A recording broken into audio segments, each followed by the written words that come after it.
आज मैंने एक फ़िल्म देखी थिएटर में, एकदम खाली थिएटर था। कुछ लोग थे, मतलब 5-6, जिसकी वजह से शो चला। It's name is governor. इसमें मनोज बाजपेयी है इन द लीड। ये ये बेसिकली 1990 से 1991 के बीच जो इंडिया में एक मेजर इकोनॉमिक क्राइसिस आई थी, उसको लेके है। और एस वेंकटेश उस वक्त के जो आरबीआई गवर्नर थे, उन्होंने ऐसा क्या किया, ऐसा क्या तरीका निकाला जिससे उन्होंने इंडिया को बैंकरप्ट होने से बचाया। ये फिल्म उसके ऊपर बेस्ड है। अब पहली बात तो जो इकोनॉमिक क्राइसिस आई थी मेजर वाली 1990 टू 1991 में, वो आपको काफ़ी हद तक आज से थोड़ा रिलेट करने को मिलेगा, क्योंकि अभी भी जैसे यूएस ईरान का वॉर चल रहा था, अभी तो मतलब ख़त्म हुआ है finally, you know. But when it was running, straight of Hormuz जब बंद हो चुका था, तब क्रूड ऑयल इंडिया तक पहुंच नहीं रही थी, एंड क्रूड ऑयल के प्राइसेस बहुत ज़्यादा बढ़ रहे थे। एंड यू नो इंडिया में तेल का प्राइस कितना ज़्यादा बढ़ चुका है। The same thing had happened in 1990 to 1991 के पीरियड में। तेल के प्राइसेस बढ़ गए थे, इंडिया में डेप्ट बहुत ज़्यादा था, एंड इंडिया के जो फॉरेन रिजर्व्स थे वो अलार्मिंगली लो हो चुका था। And all of because US और इराक के बीच जो वॉर चल रहा था वो था।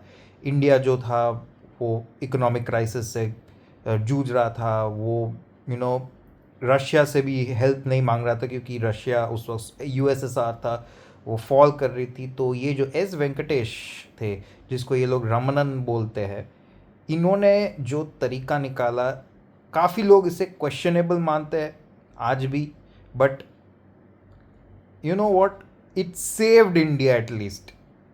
ठीक है, मतलब एक गलत करके आपने कुछ तो ऐसा किया है कि इंडिया अपने पैरों पे वापस खड़ा हो पाया। वरना हमें जैसे इस फिल्म में फर्स्ट सीन में दिखाया गया था कि श्रीलंका जुलाई 2022 में पूरी तरह से बैंकरप्ट हो चुकी थी।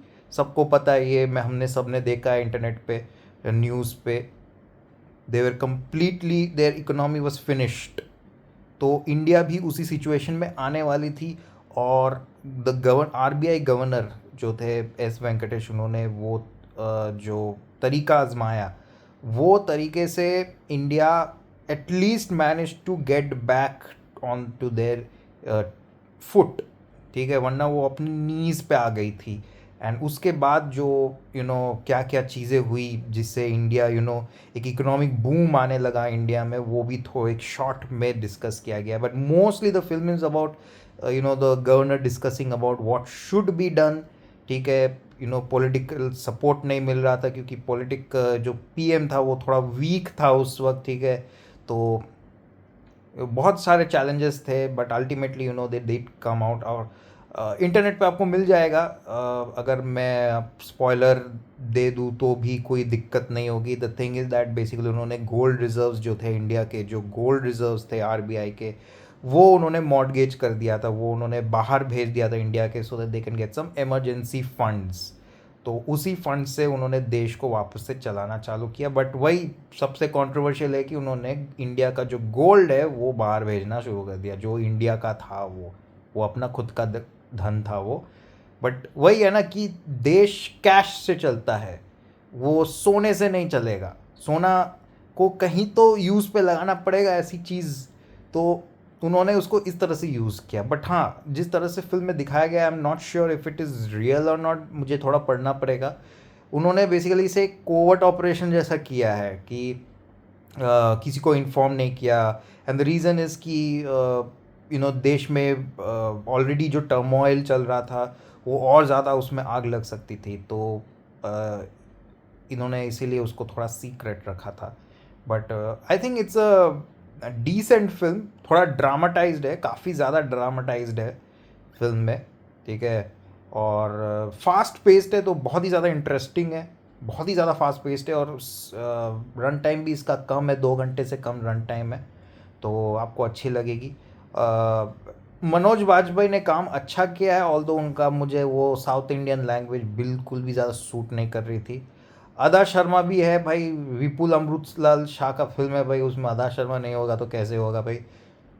उन्होंने भी काम ठीक ठाक किया एज द रिपोर्टर, ज़्यादा कुछ उनका रोल नहीं है, बट मेजरली मनोज बाजपेयी का ही रोल है. Is done a pretty decent job. ठीक है, although I am not okay with his accent. ठीक है, थोड़ा हाफ बेक्ड है डेफिनेटली. द फिल्म इज़ एकदम पेपर ऊप कर जाता है ऊपर से, एकदम ऊपर ऊपर से सब कुछ चीज़ों को टच अपन करके वो निकल जाती है, बिकॉज ऑफ कोर्स 2 घंटे से कम टाइम में बनाया है इस फिल्म को. But it does the job. मतलब आपको एज एन इंफॉर्मेशन दे देती है कि क्या हुआ था उस वक्त. Although it doesn't give you any depth. ठीक है, किसी भी चीज़ का डेप्थ आपको पता नहीं चलता है. बट वही लाइक एज अ, जिन लोग को कम टाइम में जानना है कि उस वक्त क्या हुआ था, क्या सिचुएशन थी, क्या गवर्नमेंट में इश्यूज थे, टर्मोइल चल रहा था. तो एंड फाइनली उन्होंने जो गोल्ड रिजर्व्स भेजने का जो प्लान बनाया है उसको कैसे उन्होंने अंजाम दिया, उसको मतलब ऊपर ऊपर से छू छू के गया है. And they've done a pretty decent job in telling us that story. Apart from that, I do this is a decent one time watch. I would say 3 stars तो आराम से दे दूंगा कोई.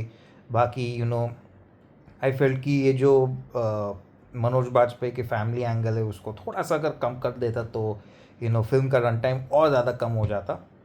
That's okay. आई मीन ऐसे ही film का run time कम है तो I give it a 3 stars. I like the film. मुझे कुछ तो जानने को मिला इंटरेस्टिंग कि भाई हमारे देश में ऐसा कुछ हुआ था. But it remains a controversy. आप ये तो अप टू फॉर डिबेट है.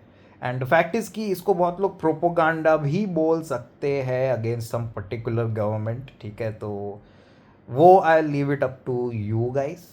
आप लोग सोचो, जो सोचना है सोचो. मेरा कोई उसमें जाना नहीं है. मैंने बस बोला फिल्म कैसी है. ठीक है, फिल्म इज़ डिसेंट. 3 stars.